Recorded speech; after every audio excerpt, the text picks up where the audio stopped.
को नमस्कार। मैं डॉक्टर ए के चौरसिया SCRT से।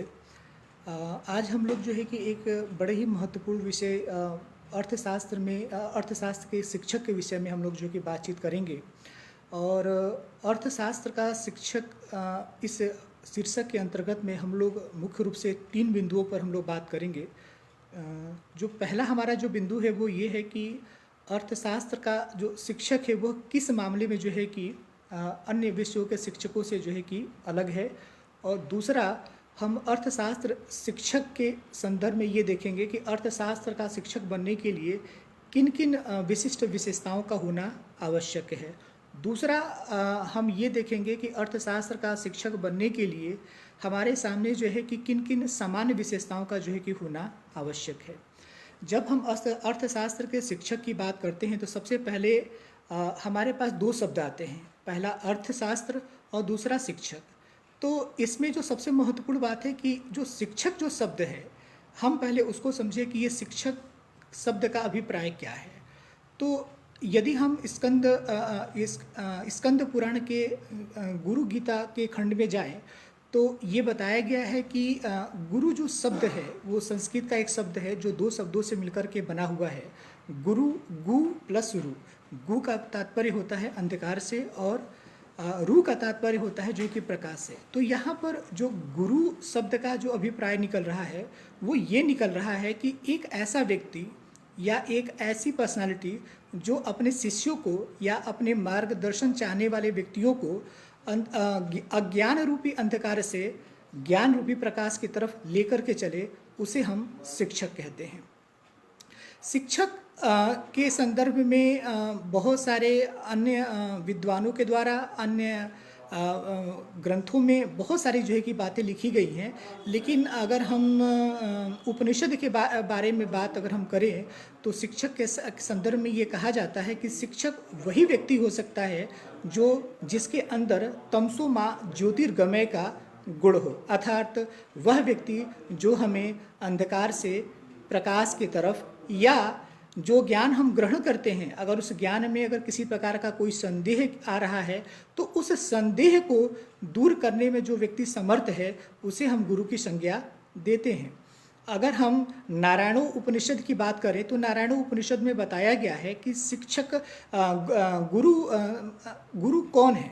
तो बताया गया है कि गुरु जो है कि नारायण के जो है कि समतुल्य जो है कि व्यक्ति है। क्यों? क्योंकि वह अपने शिष्य को एक ऐसे रास्ते पर लेकर के चलता है जहाँ पर उसे वो सदाचार का पाठ पढ़ाता है, उसके बुद्धि को एक दिशा निर्देशन देता है। तीसरा, वो जातक के अंदर जितने भी प्रकार की अंदर अंतः शक्तियाँ होती है उन अंतः शक्तियों को जो है कि एक सही डायरेक्शन देता है। तो इन सभी कारणों के वजह से गुरु जो शब्द है उसका जो अभिप्राय है और जो महत्व है हमारे शास्त्रों में वो अत्यधिक बताया गया है। गुरु गीता खंड में ही गुरु के 7 प्रकारों का वर्णन किया गया है, जिसमें ये बताया गया है कि प्रथम गुरु सूचक गुरु होता है। सूचक गुरु वे गुरु होते हैं जो हमारे आम जीवन में जो हमारे विभिन्न विषयों को क्लासरूम टीचिंग के अंतर्गत में पढ़ाते हैं। उनका काम क्या होता है? सिर्फ विषय का अध्ययन करने से संबंधित होता है।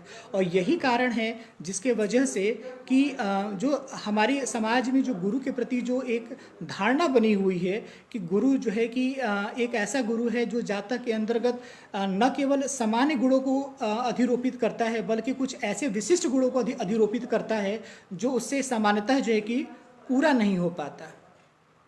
तो अब हम ये देखेंगे कि जो गुरु की जो एक सामान्य जो परिभाषा है कि एक ऐसा व्यक्ति जो अपने विषय में एक तरह से कहा जाए कि पूरा ज्ञाता हो, अपने विषय पर उसका स्वामित्व हो, विषय का जो शिक्षण है वह बहुत ही रुचिपूर्ण तरीके से जो है कि कर सकने में समर्थ हो। और सबसे जो महत्वपूर्ण बात है कि जो कंटेंट वो कन्वे करना चाह रहा है अपने विद्यार्थियों के समक्ष अपने टॉपिक में या अपने विषय में, वो उसको कर सकने में समर्थ हो। जितने भी प्रकार की शंकाएं हैं, समाधान हैं, उन समाधानों को जो शिक्षक है यदि दूर कर सकने में वो समर्थ है तो डेफिनेटली वह व्यक्ति गुरु एवं आचार्य के रूप में संबोधित किया जाएगा। अब हम ये बात करते हैं कि अर्थशास्त्र का जो शिक्षक है वो अन्य विषयों के शिक्षकों से क्यों अलग है? इसके संदर्भ में जो अगर हमें विचार करें तो इसके लिए हमें सबसे पहले जो अर्थशास्त्र के जो हमारे लक्ष्य हैं और जो उद्देश्य हैं उसकी तरफ हमें जाना पड़ेगा। इसके संदर्भ में एक बड़े ही प्रसिद्ध जो है कि अर्थशास्त्री रहे हैं प्रोफेसर पीगू और प्रोफेसर मार्शल, उनका कहना है कि अर्थशास्त्र का शिक्षक होने के लिए जो सबसे जो महत्वपूर्ण जो चीज़ है वो अर्थशास्त्र का जो सामान्य ज्ञान है या जो विषय पे जो अधिपत्य है वो जो है कि शिक्षक के पास में जो है कि होना चाहिए। और अर्थशास्त्र का जो सिद्धांत है, जो नियम हैं और जो भी टर्मिनोलॉजी है उसका व्यवहारिक जीवन में जो समस्याएं हमारी आ रही हैं आर्थिक जीवन के संदर्भ में उनको समाधान करने में वो सक्षम हो, तो डेफिनेटली हम ये कह सकते हैं कि वो अर्थशास्त्र का शिक्षक बन सकता है। अर्थशास्त्र का शिक्षक बनने के लिए हमें दो तरह की विशेषताओं को देखना पड़ेगा।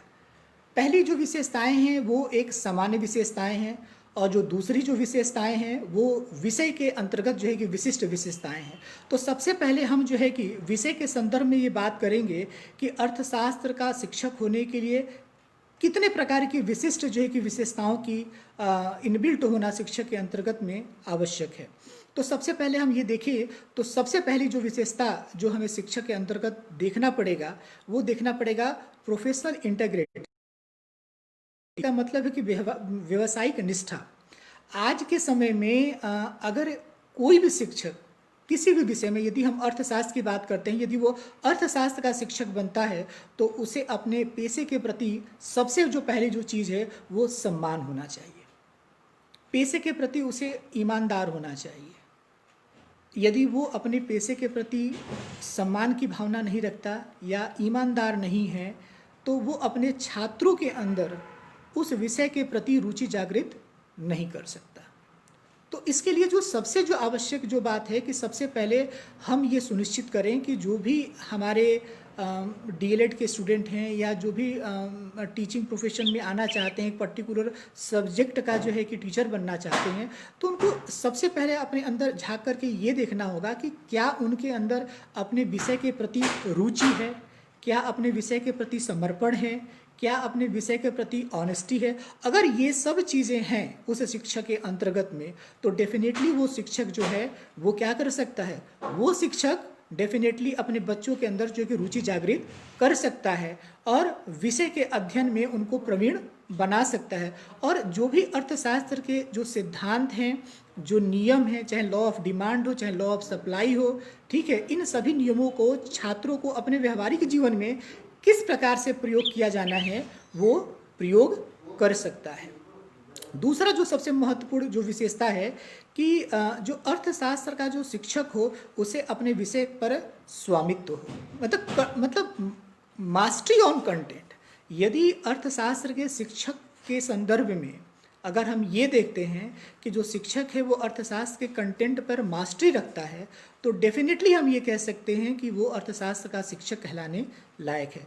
अब अर्थशास्त्र का शिक्षक बनने के लिए जिस कंटेंट पर मास्टरी की हम बात कर रहे हैं उसमें क्या क्या चीज़ें होनी चाहिए, उसमें पहली चीज़ तो ये होनी चाहिए कि विषय से संबंधित जितने भी टर्मिनोलॉजी हैं, विषय से संबंधित जितने भी सिद्धांत हैं, विषय से संबंधित जितने भी नियम हैं, उपनियम हैं, मान्यताएं हैं, उन सभी का ज्ञान जो है कि शिक्षक के पास आवश्यक रूप से जो है कि होना चाहिए। तभी हम ये कह सकते हैं कि शिक्षक का अपने कंटेंट के ऊपर मास्टरी है। अगर जितना ही ज़्यादा कंटेंट के ऊपर एक शिक्षक का मास्टरी होगा तो डेफिनेटली वो जो उनके स्टूडेंट होंगे उनके प्रति स्वाभाविक बहुत नेचुरली उनका रिस्पेक्ट बढ़ जाएगा और वो ये मान करके चलेंगे कि जब एक कंटेंट के ऊपर आपकी मास्टरी होती है तो आप उसको बहुत ही अलग अलग तरीके से आप क्या कर सकते हैं, अपने स्टूडेंट के सामने रख सकते हैं, उसको इंटरप्रेट कर सकते हैं। तो ये चीज़ें जो है कि बहुत ही जो है कि अच्छा होगा। तीसरी जो सबसे महत्वपूर्ण विशेषता है कि जो अर्थशास्त्र का जो शिक्षक है वो अपने विषय में क्या होना चाहिए, प्रशिक्षित होना चाहिए। यदि अर्थशास्त्र का जो शिक्षक है अपने विषय में प्रशिक्षित नहीं है, मतलब यदि अर्थशास्त्र के पेडागॉजी से संबंधित अगर आवश्यक ज्ञान उसके पास नहीं है तो डेफिनेटली हम ये कह सकते हैं कि फिर वो अर्थशास्त्र का जो शिक्षण है क्लासरूम में बच्चों के सामने अच्छा नहीं कर पाएगा। अब पेडागॉजी के अंतर्गत में हमें किन किन चीज़ों पर विशेष रूप से ध्यान देने की आवश्यकता है। सबसे पहली बात ये कि जो भी अर्थशास्त्र में जो भी हम मेथड्स यूज़ करते हैं, मेथड्स का तात्पर्य ये कि जिसके माध्यम से हम कंटेंट को स्टूडेंट के सामने डिलीवर करते हैं। तो हमें ये देखना होगा कि अर्थशास्त्र सब्जेक्ट के लिए या इकोनॉमिक्स सब्जेक्ट के लिए कौन कौन से मेथड जो है कि सबसे ज़्यादा अप्रोप्रिएट हैं। तो अब हमें इस पर सोचना होगा, नहीं तो हम क्या करेंगे कि हम अन्य जो विषयों के जो लिए जो सबसे ज़्यादा अप्रोप्रिएट जो मेथड है हम उसका चुनाव कर सकते हैं। तो इसके लिए हमें सबसे पहले फोकस करना पड़ेगा कि जो कंटेंट हम डिलीवर करना चाह रहे हैं स्टूडेंट के समक्ष, उसके लिए हमें किस तरह के मेथड की आवश्यकता पड़ेगी। जैसे अगर हम कोई बच्चों के अंदर हम ये चाहते हैं कि उनका सेल्फ लर्निंग बहुत अच्छा प्रमोट हो, एक कॉन्सेप्ट पे उनकी मास्टरी हो, तीसरा ये भी हम चाहते हैं कि बच्चे ग्रुप में बहुत अच्छा परफॉर्म करें, ग्रुप लर्निंग हो, तो हम उनको कोई एक प्रोजेक्ट दे सकते हैं। तो हम टॉपिक के अनुसार प्रोजेक्ट मेथड का भी हम चुनाव कर सकते हैं, जिसके माध्यम से हम अर्थशास्त्र का जो कंटेंट है उस पर हम बच्चों को शिक्षण दे सकते हैं। और एक बात और, जैसे हमारे पास मेथड तो बहुत हो सकते हैं, जैसे हमने कहा प्रोजेक्ट मेथड हो सकता है, एनालिटिकल और सिंथेसिस मेथड हो सकता है, फिर ह्यूरिस्टिक मेथड हो सकता है, फिर उसके बाद अगर आप कहा जाए तो लेक्चर कम डिमॉन्स्ट्रेशन मेथड हो सकता है। तो इन मेथड के साथ में बहुत सारे हमें जो सब टेक्निक होती हैं जो इन मेथड को बहुत ही इफ़ेक्टिवली क्लासरूम में एग्जीक्यूट करती हैं, उनको भी हमें जानना पड़ेगा। जैसे अगर हम लेक्चर मेथड यूज़ कर रहे हैं क्लासरूम में, तो हमें वहाँ पर जो क्वेश्चनिंग जो टेक्निक है उसको भी हमें यूज़ करना आना चाहिए। अब क्वेश्चनिंग टेक्निक में कि क्वेश्चन को जो हम क्लासरूम में पूछे तो उसके भी कुछ अपने नियम होते हैं। कैसे पूछेंगे? सबसे पहली बात, क्वेश्चन को हम पूरे क्लास की तरफ देख कर करके हमें उस क्वेश्चन को पूछा जाना चाहिए। एक बात, क्वेश्चन एक एक क्वेश्चन में सिर्फ एक बात को पूछा जाना चाहिए। ऐसा नहीं कि हम एक क्वेश्चन पुटअप कर रहे हैं और उसमें तीन चार बातें जो है कि शामिल हो जाए, तो ये गलत होगा। क्वेश्चन बहुत ही संक्षिप्त होना चाहिए। आप सभी डीएलएड के स्टूडेंट हैं तो आप सबको पता होगा कि क्वेश्चनिंग टेक्निक का हम इस्तेमाल क्लासरूम प्रैक्टिस में कैसे करते हैं। तो मेरे कहने का तात्पर्य ये है कि जो मेथड्स हैं, मेथड्स के साथ में जो सब टेक्निक के रूप में जो टीचिंग टेक्निक्स हैं उनका भी बहुत ही मतलब समन्वयपूर्ण तरीके से आपको जो है कि उसमें प्रयोग करना होगा। इसके बाद अगर हम बात करें कि हमने ये तीन विशेषताओं को देख लिया कि सबसे पहले शिक्षक के अंतर्गत एक प्रोफेशनल इंटीग्रिटी होनी चाहिए अपने प्रोफेशन के प्रति। दूसरा हमने ये देखा कि शिक्षक के अंदर जो है कि कंटेंट पे डेफिनेटली एनी हाउ मास्टरी होनी चाहिए।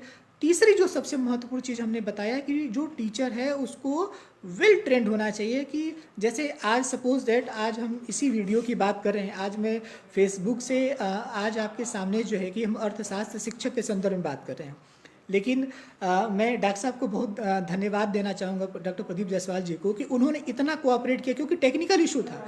उस टेक्निकल इश्यूज़ के वजह से हम आपसे कम्युनिकेट नहीं हो पा रहे थे, हम आपसे जुड़ नहीं पा रहे थे, हमारा कम्युनिकेशन इफेक्टिव नहीं हो पा रहा था।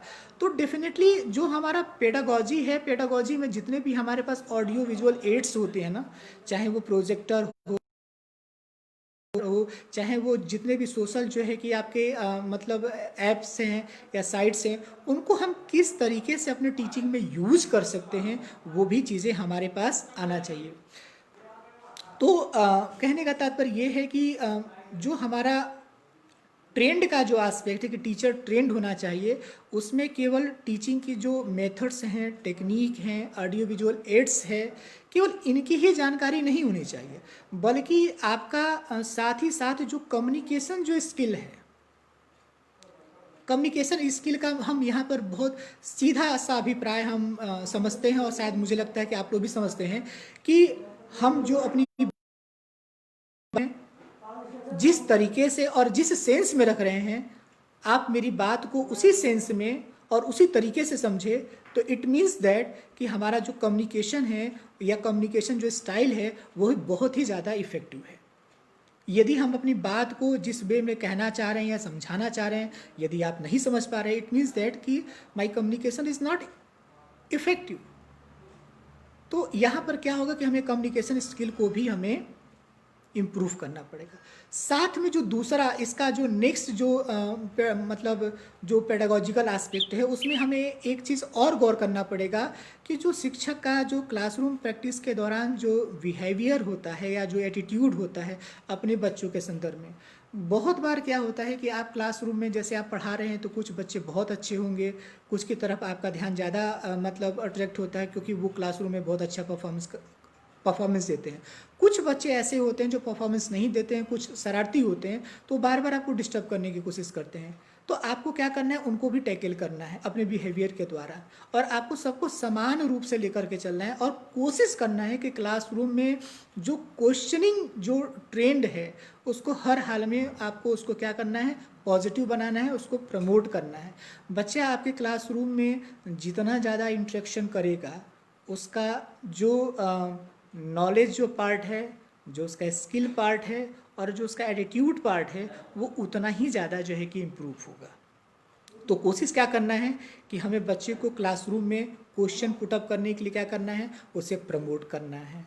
अगर कोई बच्चा क्वेश्चन पुटअप करता है तो बहुत ही पोलाइटली, अगर बार बार भी वो हमसे क्वेश्चन पुटअप करता है तो बहुत ही पोलाइटली जो है कि हमें क्या करना है कि उसको लेना है और उसको बूस्टअप करना है। और कोशिश ये भी हमारा होना चाहिए कि क्लास में जो लास्ट जो बेंच पे जो बैठा हुआ जो बच्चा है या कोई भी स्टूडेंट हो, हर एक स्टूडेंट का क्लासरूम में पार्टिसिपेशन आपको सुनिश्चित करना होगा। अगर आप ये कर लेते हैं, it means that you are a trained teacher, trained economics teacher. तो हमने ये चौथी विशेषता देखी। पांचवी जो विशेषता जो तीसरी विशेषता देखी। चौथी जो हमारी जो सबसे महत्वपूर्ण जो विशेषता है मतलब अर्थशास्त्र के शिक्षक के लिए, कि उसको जो करंट अफेयर्स है आपके सब्जेक्ट से, इकोनॉमिक्स जो सब्जेक्ट है वो बहुत ही ज़्यादा, अगर नेचर में कहा जाए, वो डायनेमिक है। और वर्तमान जो ग्लोबल जो सिनारियो है ना, में इकोनॉमिक्स जो सब्जेक्ट है वो हर एक व्यक्ति को बहुत अंदर तक जाकर के जो है कि टच कर रहा है। तो जो डे टू डे की लाइफ में जो इकोनॉमिक्स के जो डेटाज हैं जिसमें चेंजेस हो रहे हैं, जैसे अगर हम पब्लिक फाइनेंस की बात करें, जैसे अगर बजट की बात करें, तो हर साल बजट नया चेंज होता है। हर साल जो टैक्स जीडीपी रेशियो है वो चेंज हो जाता है। हर समय जो डिफरेंट जो डेफिसिट के जो कॉन्सेप्ट हैं, चाहे वो रेवेन्यू डेफिसिट हो, फिजिकल डेफिसिट हो, ठीक है, प्राइमरी डेफिसिट हो या मॉनेटरी डेफिसिट हो, ये डेटा हमेशा आपके चेंज होते रहते हैं। दूसरी बात, इकोनॉमी के बहुत ज़्यादा इंडिकेटर्स होते हैं, उन इंडिकेटर्स के परफॉर्मेंस में भी टाइम टू टाइम हर साल जो है कि चेंजेस आते जाते हैं। नेक्स्ट, जो आप ये देखेंगे कि जो पर कैपिटा जो इनकम है भारत की, मतलब अगर अन्य राष्ट्रों को कंपेयर देखें तो हर साल उसमें भी चेंजेस आते रहते हैं। और विद इन जो मतलब कंट्री, अगर जो अमंग द जो स्टेट्स हैं, अगर हम उनकी बात करें तो हम ये देखेंगे कि अलग अलग स्टेटों के जो इकोनॉमी हैं, उनके जो डेटा हैं वो हर साल, मतलब चाहे अगर प्रोग्रेस कर रहे हैं तो चेंज होंगे, और यदि नेगेटिव डायरेक्शन में अगर वो प्रोग्रेस कर रहे हैं तो चेंज होंगे। तो इन सब चीज़ों से आपको अपडेट होना बहुत ही ज़रूरी है। अगर आप करंट अफेयर्स, मतलब इकोनॉमिक्स में जो एक पेपर है आपका इंडियन इकोनॉमी, तो इंडियन इकोनॉमी तो ये मान करके चलिए कि you have to up to date time to time, और आप इस पर कोई भी आप मतलब अगर आप ये कहें कि हम इसको इग्नोर कर दें, अगर आपने इग्नोर किया, ठीक, जैसे सपोज अगर पर कैपिटा आपने इनकम बताया कि इस बार कुछ और है, मान लीजिए आपने बता दिया कि पर कैपिटा इनकम मतलब आपके यूपी की मान लीजिए आपने बता दिया 90,000 है, और अगले साल चेंज होकर के वो 1.5 लाख हो गया। अगर आपने अपडेट नहीं किया तो कहीं ना कहीं ये आपके जो विषय के प्रति जो अपडेटेड नॉलेज है वो उसको प्रभावित करेगा, और जो क्लासरूम में जो बच्चा है वो डेफिनेटली कहीं ना कहीं वो जो है कि वो आपसे निगेटिवली जो है कि अफेक्ट होगा। तो कोशिश क्या करना है कि अर्थशास्त्र या इकोनॉमिक सब्जेक्ट का जो नेचर है उस नेचर को हमेशा टाइम टू टाइम अपडेट करना है अपने अपने पर्सनालिटी के एस्पेक्ट में, अपने नॉलेज के एस्पेक्ट में। अब इसके बाद जो सबसे जो इम्पोर्टेंट चीज़ आता है कि जो इकोनॉमिक्स का जो टीचर हो, मतलब the teacher have, you can say easily कि शिक्षक के अंतर्गत जो है जो एक वैज्ञानिक दृष्टिकोण की जो हम बात बार बार कहते हैं, हर जगह कहते हैं कि शिक्षक के अंदर एक वैज्ञानिक दृष्टिकोण होना चाहिए। खैर ये जो विशेषता है ये एक सामान्य विशेषता भी हो सकती है, लेकिन इकोनॉमिक्स के संदर्भ में, चूँकि इकोनॉमिक्स में जितनी भी थ्योरीज बनते हैं, जितने भी लॉज बनते हैं, उनमें हम कॉज एंड इफेक्ट का रिलेशनशिप फाइंड आउट करते हैं, ठीक ना। तो ये जो सब्जेक्ट है, इस सब्जेक्ट में जितने भी इकोनॉमिक प्रॉब्लम्स होते हैं, उन प्रॉब्लम्स को यदि आपको बहुत ही ग्रॉस रूट लेवल पे जाकर के आपको स्टडी करना है, तो I think you have to develop scientific approach about your subject. यदि आपके पास साइंटिफिक अप्रोच नहीं है तो आप डेफिनेट, जैसे डेटा कलेक्शन का ही ले लीजिए। अब डेटा कलेक्शन के बहुत सारे मेथड हो सकते हैं, पर्पजिव सैम्पलिंग भी हो सकता है, रैंडम सैम्पलिंग भी हो सकता है। तो अगर आप रैंडम सैम्पलिंग से अगर डेटा कलेक्ट करते हैं तो जो डेटा होगा और उससे जो निकलने वाला जो रिजल्ट होगा वो डेफिनेटली जो है कि आपके प्रॉब्लम के अकॉर्डिंग हो जाएगा, और जो रिजल्ट आपको फाइंड आउट होगा वो रिजल्ट बहुत ही अच्छा होगा। तो मेरे कहने का जो तात्पर्य है कि जो आपका अप्रोच है, जो टेम्परामेंट है, वो बहुत ही साइंटिफिक होना चाहिए। अगर आप डे टू डे के लाइफ में इकोनॉमिक्स के प्रति अगर आप एक साइंटिफिक अप्रोच रखेंगे तो डेफिनेटली ये मान करके चलिए कि आपको अपने सब्जेक्ट पर, अपने कंटेंट पे और उसके टीचिंग में एक बड़ा ही मतलब अनोखा जो है कि एक्सपीरियंस आप पर होगा। और ये चीज़ बच्चों को समझाने में ना बहुत ही आपको मतलब कंफर्ट फीलिंग आएगी। इसके बाद जो इसके जो नेक्स्ट जो कैरेक्टरिस्टिक्स है हम उस पर जाते हैं। जो प्रॉब्लम्स होंगी इकोनॉमिक्स की, चाहे वो इंडियन इकोनॉमी का हो, तो जैसे पॉवर्टी की बात करें या हम अनएम्प्लॉयमेंट की बात करें, तो ग्रॉस रूट लेवल पर हमें उस प्रॉब्लम को जब तक हम बच्चों को फेस टू फेस स्टडी नहीं कराएंगे, ठीक ना, तब तक जो है अर्थशास्त्र का जो ज्ञान है, जो व्यवहारिक जो ज्ञान है, जो इकोनॉमिक्स का या इंडियन इकोनॉमी का जो प्रैक्टिकल जो नॉलेज है वो अधूरा रह जाएगा। उसके लिए ज़रूरी क्या है? उसके लिए ज़रूरी सबसे महत्वपूर्ण बात यही है कि हमें बच्चों को कोशिश ये करना चाहिए कि हमें फील्ड स्टडी पे उनको भेजें। जैसे मान लीजिए कि जहाँ पर भी उनका स्कूल होगा, कि जहाँ पर भी आप किसी कॉलेज में अपॉइंट हैं, वहाँ कोई ना कोई तो कम्युनिटी होगी। आप उनके सोशियो इकोनॉमिक स्टेटस का एक प्रोजेक्ट मेथड के थ्रू जो है कि बच्चों के द्वारा एक स्टडी कराइए। तो डेटा कलेक्शन कैसे किया जाता है, डेटा के इंटरप्रिटेशन कैसे किया जाता है, लोगों से कैसे कम्युनिकेशन स्किल किया जाता है, कम्युनिकेट किया जाता है, ये सारे के सारे जो एस्पेक्ट है ना, ये उन बच्चों का क्या होगा, डेवलप होगा। तो मेरे कहने का तात्पर्य ये है कि जो भी इकोनॉमिक्स में जो प्रॉब्लम है, उन प्रॉब्लम को आपको कोशिश ये करना चाहिए कि बच्चों के साथ फेस टू फेस स्टडी को आप प्रमोट करें। क्योंकि देखिए, अर्थशास्त्र का एक जो इम्पोर्टेंट जो टारगेट है वो टारगेट ये है कि जो सिद्धांत हैं, जो नियम हैं, उनका व्यवहारिक जीवन में यदि स्टूडेंट बहुत ही इफिशिएंटली अगर यूज़ कर पाता है तो ये समझा जाएगा कि उसकी कंटेंट पर मास्टरी हुई और वो कॉन्सेप्ट उसको समझ में आया। और यदि वो चीज़ उसको कंटेंट पे मास्टरी नहीं, अगर वो चीज़ें ग्रॉस रूट लेवल पे जा कर के नहीं समझ पे आती है, तो थ्योरी को केवल रट करके विषय का ज्ञान प्राप्त नहीं किया जा सकता। तो मेरे कहने का मतलब ये है कि आप जैसे अगर आप चाहें तो डिडक्टिव और इंडक्टिव मेथड के द्वारा भी इकोनॉमिक प्रॉब्लम्स को ले जा कर के स्टडी बच्चों के द्वारा करा सकते हैं। ग्रुप डिस्कशन मेथड का प्रयोग करके भी आप किसी प्रॉब्लम को फेस टू फेस स्टडी बच्चों के द्वारा आप करा सकते हैं। कोई एक प्रॉब्लम ले लीजिए, जैसे मान लीजिए हमने लिया पावर्टी, अब हमें बच्चों को दे दिया कि भाई यूपी है, यूपी में आपको पावर्टी के बारे में डिस्क्राइब करना है कि यूपी में पावर्टी के मतलब मेजर जो रीज़न है वो क्या क्या है। बच्चों को अगर आप चाहें इंडिविजुअल अगर आप लर्निंग के लिए देना चाहते हैं तो सिंगल प्रोजेक्ट दे दीजिए, ग्रुप प्रोजेक्ट भी दे सकते हैं। ग्रुप प्रोजेक्ट में बच्चों को क्या होता है कि पीयर लर्निंग हो जाती है, तो उससे बच्चों की लर्निंग बहुत ही ज़्यादा अच्छी हो जाती है।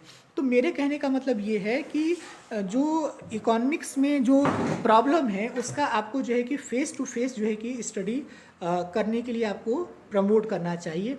तो ये एक अच्छा इकोनॉमिक्स टीचर होने के लिए ये एक महत्वपूर्ण विषय मतलब कैरेक्टरिस्टिक्स है जिसका कि एक टीचर के अंदर होना बहुत ही ज़रूरी है। ये अब तक हमने जितने भी कैरेक्टरिस्टिक्स की बात की कि चाहे ये प्रोफेशनल इंटीग्रिटी की हमने बात किया हो, कंटेंट मास्टरी की बात किया हो, पेडागोजिकल अपडेशन की बात किया हो, करंट अफेयर्स की बात किया हो, या जो भी आपके पास इकोनॉमिक प्रॉब्लम है उसके फेस टू फेस स्टडी की बात किया हो, ये जो जितनी भी कैरेक्टरिस्टिक्स है दीज आर द मतलब सो मच इम्पॉर्टेंट, और any how every teacher of economics must have these qualities. तो मेरे कहने का मतलब ये है कि ये जो कैरेक्टरिस्टिक्स है ये बहुत ही ज़्यादा जो है कि इम्पॉर्टेंट है। और साथ में कुछ हैंडलिंग जो टूल्स होते हैं, जैसे जो स्टैटिकल जो टूल्स, जैसे इकोनॉमिक्स मतलब डेटा के साथ ही इकोनॉमिक्स को समझा जाना है, तो how to tackle a data या how to collect a data, how to manage a data, ये जितने भी एस्पेक्ट हैं इन सबको जो है कि तो आपके पास में एक स्टैटिकल पैकेज हर एक मुझे लगता है कि हर एक इकोनॉमिक्स का जो टीचर है उसके पास में एक स्टैटिकल पैकेज होना चाहिए। स्टैटिकल पैकेज का तात्पर्य ये है कि पहली बात कि डेटा क्या है, उसका कलेक्शन कैसे करना है, उसका क्लासिफिकेशन कैसे करना है और उसका इंटरप्रिटेशन कैसे करना है, ये और बहुत सारे जो स्टैटिकल जो आपके टेक्निक्स है, चाहे मीन है, चाहे मीडियन है, चाहे मोड है, चाहे आपके डिस्पर्शन है, चाहे आपके मतलब टाइम सीरीज है, ये जो सारे के सारे जो मेथड्स हैं ये इन सब चीज़ों के बारे में आपका जो कॉन्सेप्चुअल जो क्लैरिटी है वो बहुत ज़रूरी है। अगर एक बार और कोशिश ये आपको करना है कि जब आप कोई एक प्रैक्टिकल प्रॉब्लम अपने सराउंडिंग में जब आप चूज़ करोगे बच्चों के साथ में जा कर के, तो एक बार तो कोशिश ये करनी है कि टीचर और स्टूडेंट दोनों का जो पार्टिसिपेशन है एक पर्टिकुलर कंटेंट में वो हो। और यहाँ पर आप ये भी कर सकते हैं कि बहुत ही कुछ स्टूडेंट सेंट्रिक मेथड जैसे हैं, जैसे प्रोजेक्ट मेथड की ही बात मैं कर रहा हूँ, आप उस मेथड से भी बच्चों को लर्निंग के लिए दे सकते हैं और उस मेथड से भी बच्चे किसी भी प्रॉब्लम का फेस टू फेस स्टडी कर सकते हैं और जो उनकी जो कॉन्सेप्चुअल जो क्लैरिटी है उस सब्जेक्ट पर वो बहुत अच्छी हो सकती है। ये तो रहे कुछ इकोनॉमिक्स जो जो टीचर हैं उनके अंतर्गत में कुछ खास तरह की जो मतलब स्पेसिफिक जो क्वालिटीज़ जो होनी चाहिए वो ये सारी की सारी क्वालिटीज़ एनी हाउस टीचर के अंतर्गत में होनी चाहिए। अब हम ये बात करें कि कुछ जनरल फीचर्स की बात करें, कुछ जनरल फीचर्स की बात करें तो नो डाउट जो इकोनॉमिक्स का जो टीचर है उसकी पर्सनालिटी नो डाउट बहुत ही अट्रैक्टिव होनी चाहिए।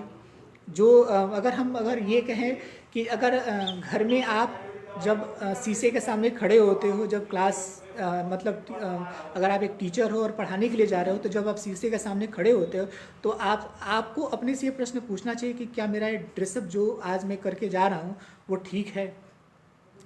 तो मेरा कहने का मतलब है कि जो first impression is last impression, तो जो एक्सटर्नल जो आउटलुक है जो आपकी पर्सनालिटी का, जिसमें कि आपका ड्रेसअप भी शामिल है, मुझे ये लगता है कि एनी हाउ वो बहुत ही ज़्यादा जो है कि इम्प्रेसिव और इफ़ेक्टिव होना चाहिए। और मुझे ये लगता है कि कुछ हो ना हो जो एक टीचर का मतलब ड्रेसअप होता है वो बहुत ही ज़्यादा मतलब इफ़ेक्टिव होना चाहिए। जो शर्ट पैंट है, और अगर आप ठंड का समय है तो आप मतलब ब्लेज़र यूज़ कर सकते हैं, टाई यूज़ कर सकते हैं। तो आप जितने ही इफ़ेक्टिव वे में अपने स्टूडेंट के सामने अपने आप को प्रेजेंट करोगे, बच्चे भी उतना ही ज़्यादा इंटरेस्ट लेकर के आपके पर्सनालिटी को सुनेंगे। दूसरा जो इम्पोर्टेंट जो एस्पेक्ट है मतलब जनरल कैरेक्टरिस्टिक्स के अंतर्गत में कि एक जो टीचर है उसके अंदर में जो सबसे जो महत्वपूर्ण चीज़ है जो उसका जो कम्युनिकेशन जो स्टाइल है, कम्युनिकेशन आपका ऐसा होना चाहिए कि आप अपनी बातों को बहुत ही संक्षिप्त में और जो मैसेज कन्वे करना चाह रहे हो वो आप उसको बहुत ही इजी वे में आप उसको कन्वे कर सके। तो टीचर और उसका कम्युनिकेशन स्किल, इसको हम स्पेसिफिक भी कह सकते हैं और इसको हम जनरल भी कह सकते हैं।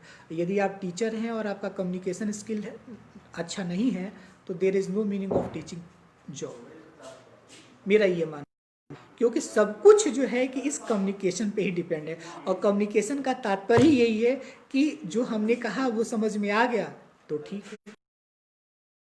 में भी verbal communication, non verbal communication है, तो कोशिश करिए कि जो नॉन वर्बल जो कम्युनिकेशन है जिसमें आपका बॉडी लैंग्वेज भी आता है, ठीक ना, जिसमें आपके बहुत सारे एक्टिंग पार्ट भी आते हैं, उसको बहुत कोशिश करिए कि ज़्यादा से ज़्यादा जो है कि वो इम्प्रेसिव बने, तो वो ज़्यादा ही वो आपके लिए अच्छा होगा। तो नो डाउट कि जो कम्युनिकेशन स्किल है टीचर का वो this is the most important feature of teacher. तो इस एस्पेक्ट को अगर हमने दूसरा नाम 2 नंबर दिया तो तीसरा हमारे लिए क्या होगा, जो टीचर है वो बहुत ही ज़्यादा उसके अंदर उत्साह होना चाहिए, पॉजिटिव, मतलब teacher try to always keep the positive approach about about profession and content. और मतलब आप इसको किसी चीज़ से भी जोड़ सकते हैं, आप अपने बच्चों के संदर्भ में भी जोड़ सकते हैं, आप अपने कंटेंट के संदर्भ में भी जोड़ सकते हैं, आप अपने प्रोफेशन के संदर्भ में भी जोड़ सकते हैं। मतलब जब भी आप क्लासरूम में आप एंट्री लें तो आपका जो बच्चों के साथ वे ऑफ इंटरेक्शन स्टाइल है वो बहुत ही पॉजिटिव वे में होना चाहिए। बच्चों का मोराल हमेशा आपके द्वारा बूस्टअप होना चाहिए। बच्चे आपको देख कर के सोचे कि नहीं हमारे टीचर जो हैं या हमारे जो शिक्षक हैं वो बहुत ही ज़्यादा एनर्जेटिक हैं, और जितना ही ज़्यादा एनर्जेटिक तरीके से आप उनसे पेश आएंगे या उनके सामने अपने आप को प्रेजेंट करेंगे, डेफिनेटली मान करके चलिए कि आपका वे ऑफ जो इंटरेक्शन होगा और जो लेवल ऑफ इंटरेक्शन होगा वो बहुत ही कमाल का होगा। तो ज़रूरी क्या है कि हम एक बहुत ही पॉजिटिव अप्रोच जो है कि हम रखें, ताकि हम अपने कंटेंट को, अपने बच्चों के साथ होने वाले इंटरेक्शंस को और उनके क्वेश्चन एस्पेक्ट को हम बहुत ही अच्छे तरीके से जो है कि क्लियर कर सकें। फिर सबसे खास बात क्या कि भाई टीचर को तो ये माना जाता है कि टीचर अपने क्लासरूम का नहीं, अपने विद्यालय का नहीं, उस जगह का भी लीडर होता है। तो नो डाउट टीचर के अंदर जो है कि जो एक लीडरशिप की जो क्वालिटीज़ है वो एनी हाउ होनी चाहिए। टीचर के अंदर जो है कि लीडरशिप की क्वालिटीज़ में जो सबसे पहला जो क्वालिटीज़ है जो मुझे सबसे ज़्यादा इम्प्रेसिव लगता है वो है उसका इनिशिएशन। कोई भी प्रॉब्लम हो, कोई भी एक्टिविटी हो, तो सबसे पहले उसका इनिशिएशन जो है कि उस तरफ होना चाहिए। और यदि वो टीचर मतलब इनिशिएशन लेने में, जैसे कभी कभी आप देखेंगे क्लासरूम में कोई बच्चा होता है, जैसे ही आपने प्रश्न पूछा सर मैं बताऊंगा, तो मेरे कहने का मतलब ये है कि इस तरह की जो चीज़ें हैं आपको भी डेवलप करना है, खुद भी डेवलप करना है और बच्चों के अंदर भी डेवलप करना है। दूसरी बात, आपके पास में जो भी काम कर रहे हैं उसका एक प्लान होना चाहिए, हमेशा प्लान होना चाहिए। अगर विदाउट प्लानिंग अगर आप कुछ भी करोगे, ये मान करके चलो you can't achieve success in that activities. तो if you want to success in any activity you have to first of all plan that content या दैट एक्टिविटी।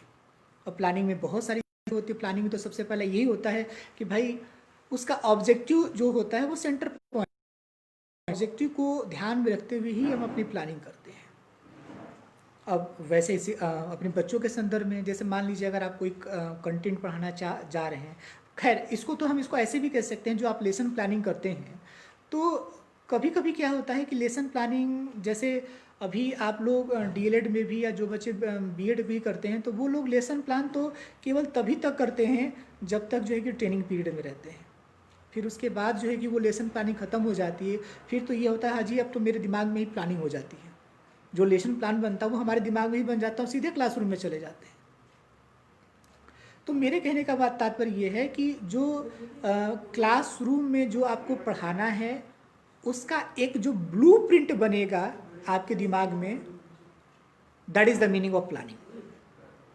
कि क्या आपको एग्जीक्यूट करना है, किस चीज़ के लिए एग्जीक्यूट करना है और कैसे उसको प्राप्त करना है, इन सभी चीज़ों का जिक्र आप अपने ब्लूप्रिंट में करेंगे तो it is the meaning of planning. यही अब आपकी प्लानिंग है। तो नो डाउट प्लानिंग भी आपकी, और मैं अक्सर मतलब आप ये समझिए कि एक कॉन्सेप्ट नोट, मतलब एक concept note on a particular topic मैं अपने दिमाग में भी उसको तैयार करता हूँ। और जब कहीं कहीं बोलना होता है या कहीं क्लासरूम में टीचिंग करना होता है, हर जगह मैं एक कॉन्सेप्ट नोट अपने माइंड में जो है कि इसको क्या करता हूँ, फ्रेम करता हूँ।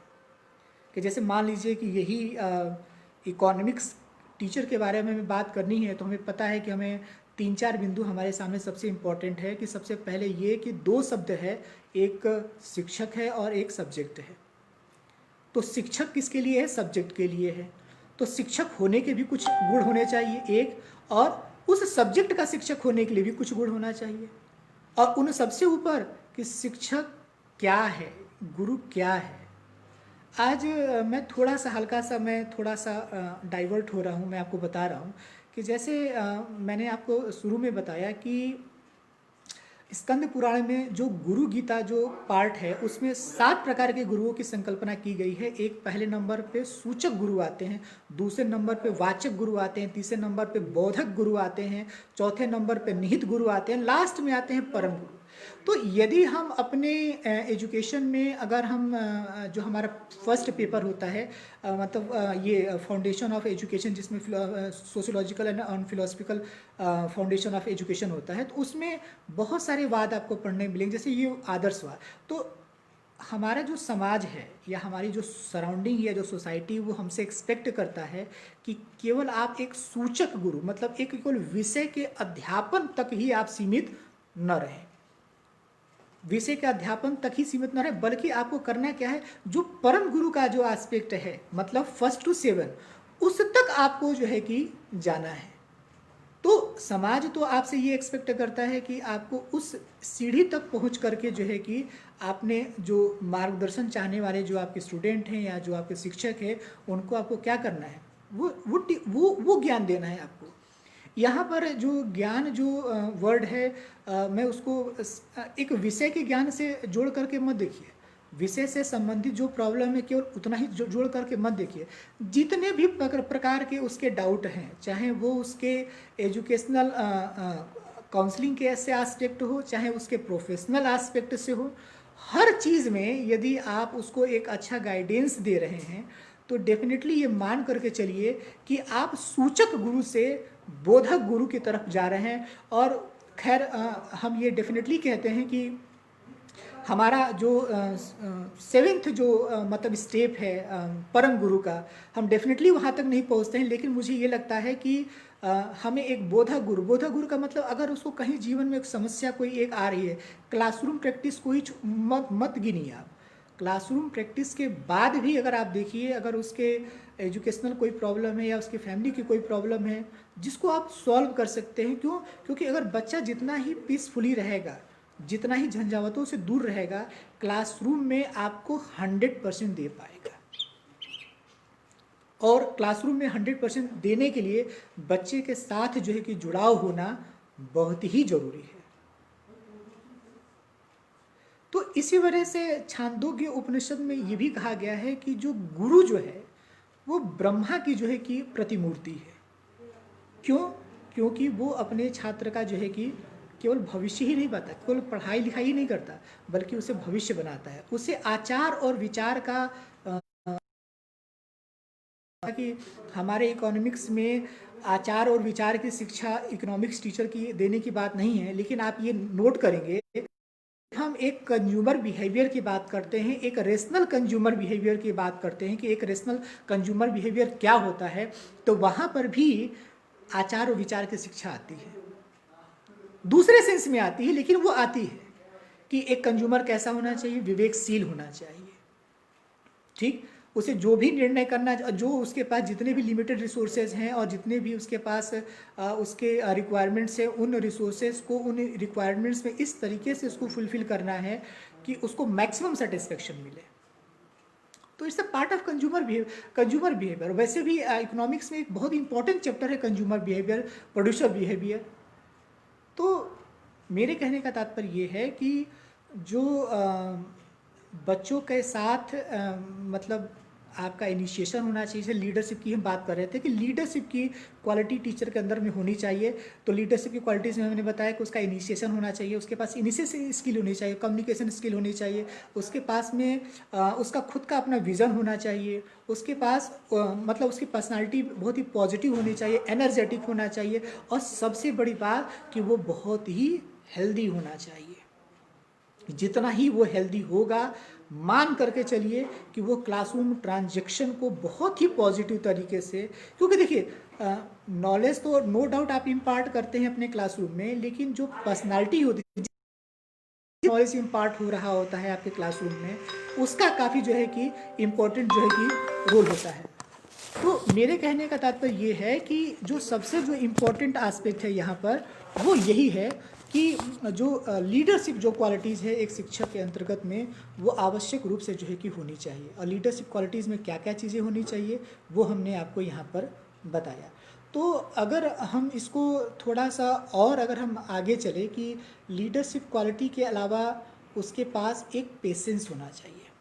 जब आप किसी प्रॉब्लम को डील करते हैं तो आपके पास पेशेंस हर हाल में होना ही चाहिए। जैसे मैं यहाँ पर एक बहुत अच्छा एग्जांपल जो है कि मैं अपने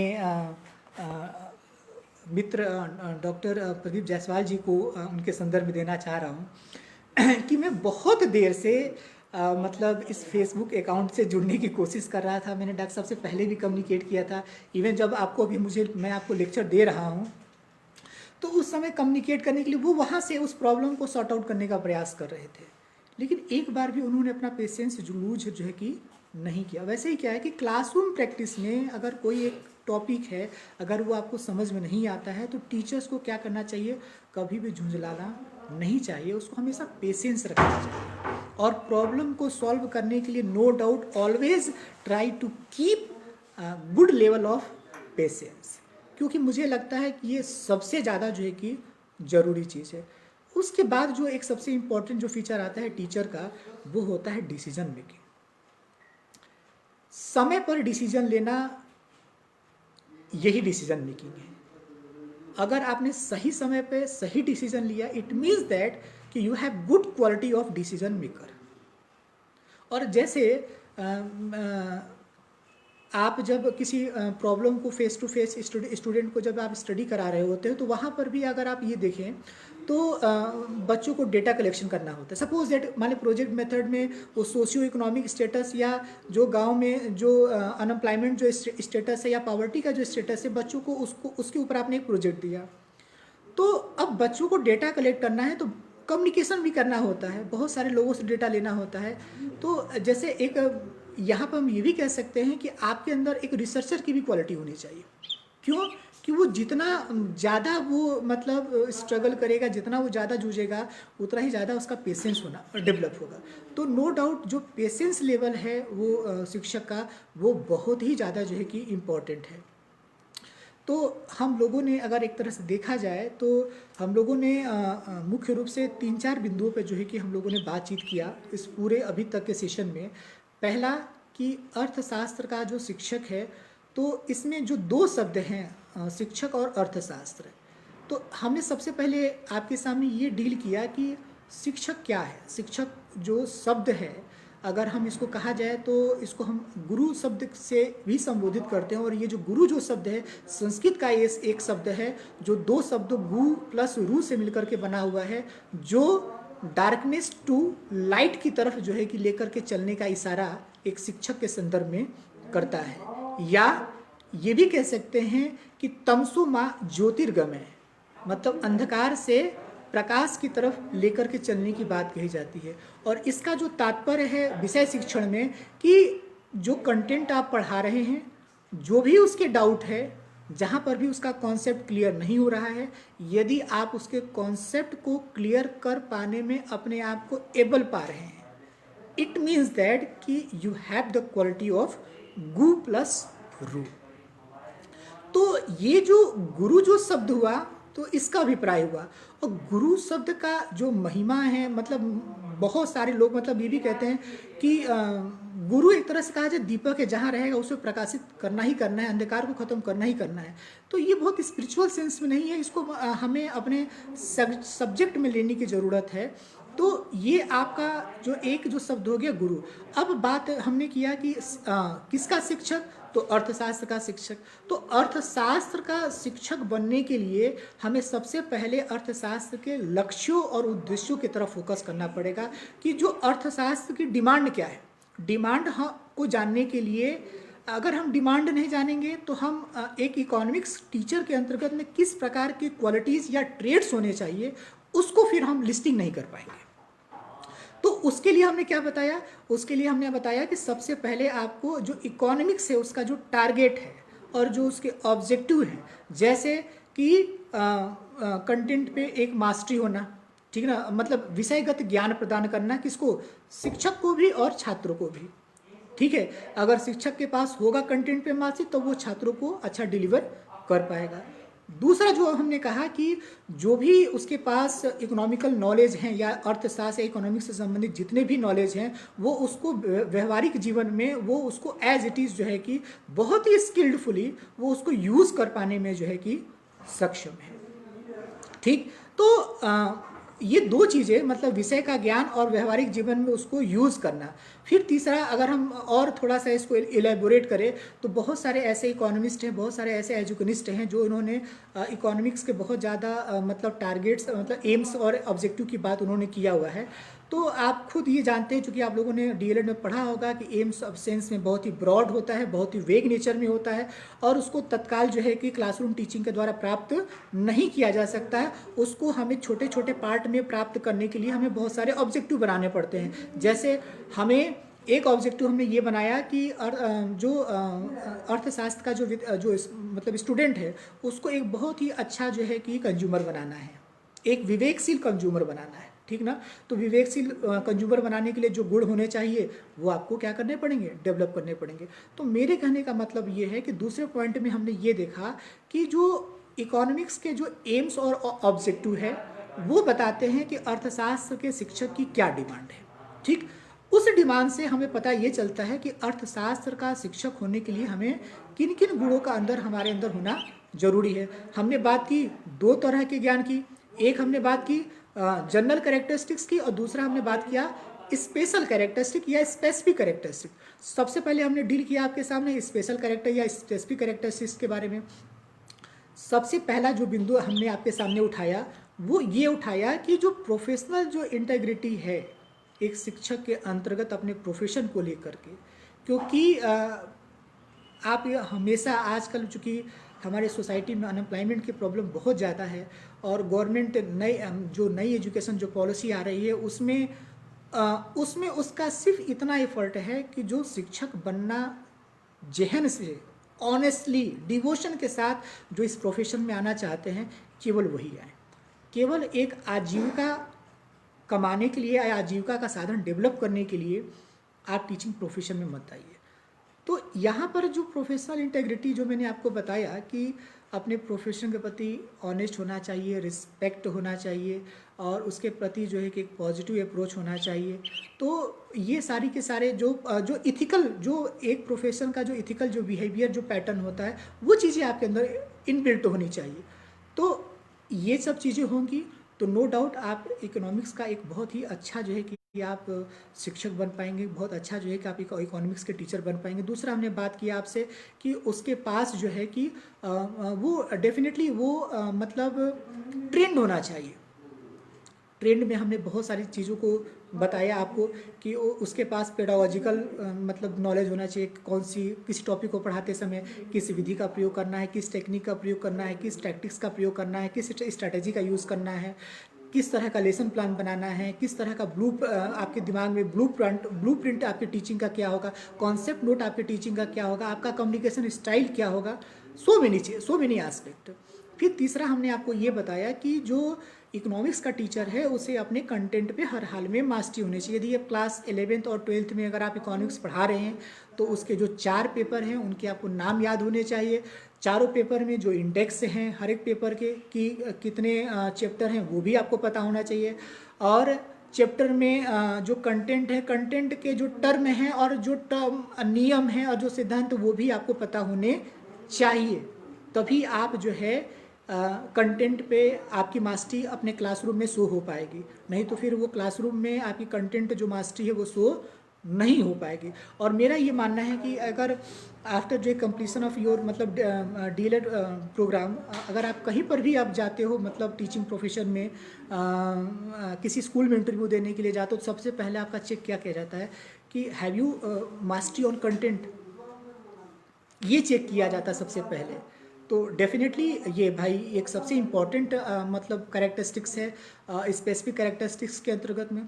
फिर नेक्स्ट हमने आपको बताया कि जो करेंट जो अपडेशन है आपका सब्जेक्ट का, चूँकि ये डेटाबेस सब्जेक्ट है, बहुत ही एनालिटिकल सब्जेक्ट है और बहुत ही ज़्यादा जो है कि ये जो सब्जेक्ट है डायनेमिक नेचर का है, तो इसलिए आपको अपने करेंट से एनी हाउ आपको अपडेट होकर के ही रहना होगा।